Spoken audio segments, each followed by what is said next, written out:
Bonjour à tous, on se retrouve aujourd'hui pour la présentation du ID4 GTX. Voilà, on a suivi une présentation en ligne de Volkswagen hier. Une belle présentation avec un modèle qui était sur un très grand écran dynamique, c'était vraiment plutôt sympa. On va vous partager un petit peu les infos de cette version. Donc en fait, c'est l'introduction d'une nouvelle gamme chez Volkswagen. Donc la gamme sportive, bon, je dis plutôt sport je pense que sportive, puisqu'on est sur la gamme électrique. Donc ça correspond à la gamme GTI en essence, GTD qui existait pour les diesels et GTE qui existait pour les hybrides, hybrides rechargeables. Donc GTX ça a déjà existé chez Volkswagen, il y a eu une Sirocco et une Jetta dans les années 80. Donc là c'est la gamme sport pour les électriques, donc il y a un premier modèle ID4, on imagine que ça pourra être ensuite déployé sur l'ID3, voire les ID2, les futurs modèles. D'ailleurs ils nous ont aussi donné un aperçu de l'ID5. Ça sera l'ID4 en Sportback, en arrière un peu plus coupé. Franchement, là, il sera très très joli. Moi, d'ailleurs, je le préfère en ce futur ID5 Sportback que ID4. Voilà, donc pour revenir à ce modèle, c'est un modèle qui fera près de 300 chevaux, 299. C'est un petit peu similaire au Q4 qu'on vous a présenté la semaine dernière dans une vidéo, le Q4 50 Quattro. Donc il y aura le moteur à l'arrière comme l'ID4 normal et il y a un moteur à l'avant. Donc, par contre, petit bémol, on a 299 chevaux, a priori que 30 secondes, et dans des conditions un petit peu optimales, c'est-à-dire à plus de 88% de batterie et une batterie à un niveau de température voilà, ni trop bas ni trop élevé. Donc à vérifier un petit peu en conditions autres quelle puissance on aura. Moi, je pense qu'on aura quand même plus de 250 chevaux, on est en électrique, donc beaucoup de couple, donc ça va être quand même sympa. Après, c'est pas un modèle sportif, ça sera un modèle très dynamique. Dans le sens où avec le couple d'électrique, voilà, ça marche très bien. Il est lourd, mais ça marchera très bien voilà, au feu, aux sorties de péage. Voilà. Mais il est quand même haut et lourd, donc c'est pas un modèle, c'est pas une Golf GTI.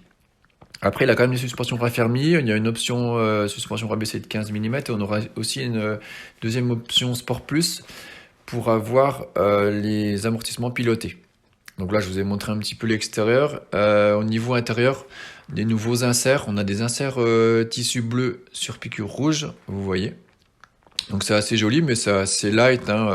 On a un nouveau bouclier à l'avant avec les 3 LED. On a un bouclier arrière aussi un peu plus bas et qui est peint. Mais voilà, c'est une version quand même assez light. C'est un petit peu comme une nouvelle finition. Donc on est évidemment sur la grosse batterie, 77 kWh. Donc on a près de 480 km d'autonomie, en conditions optimum bien sûr. Je vous invite à revoir l'essai qu'on a fait de l'ID4 qui est dans nos vidéos il y a 15 jours. La présentation du Q3, du Q4 aussi, parce que ça utilise la même plateforme. Donc voilà, un bel intérieur.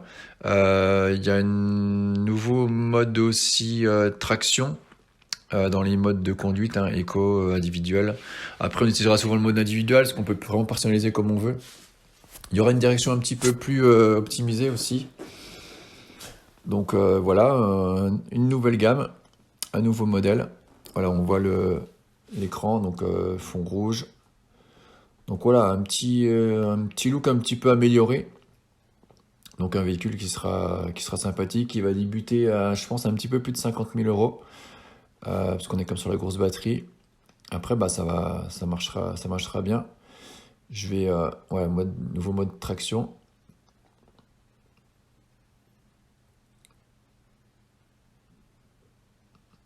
Voilà, on finit avec la présentation intérieure. Donc pas mal de sigles GTX sur les sièges, le volant et sur les seuils de porte. Voilà, micro perforé, c'est assez joli tout de même. Je vais vous laisser des vues un petit peu extérieures de la voiture pour terminer la vidéo.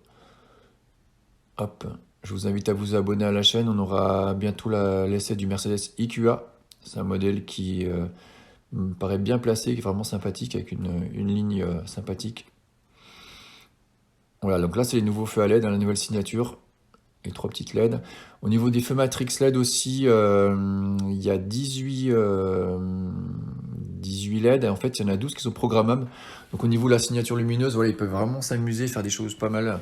D'ailleurs, on peut remarquer sur la signature lumineuse à l'arrière, je vais vous mettre les séquences après de séquences d'ouverture et de fermeture des signatures lumineuses. Ça fait un petit X à l'arrière en fait. Donc ça c'est la nouveauté sur cette finition là. le petit X dans le bandeau arrière. Donc là, je vais vous montrer un petit peu les signatures. Et puis on voit bien le bouclier hein, qui descend plus bas, un petit peu plus sportif à l'arrière.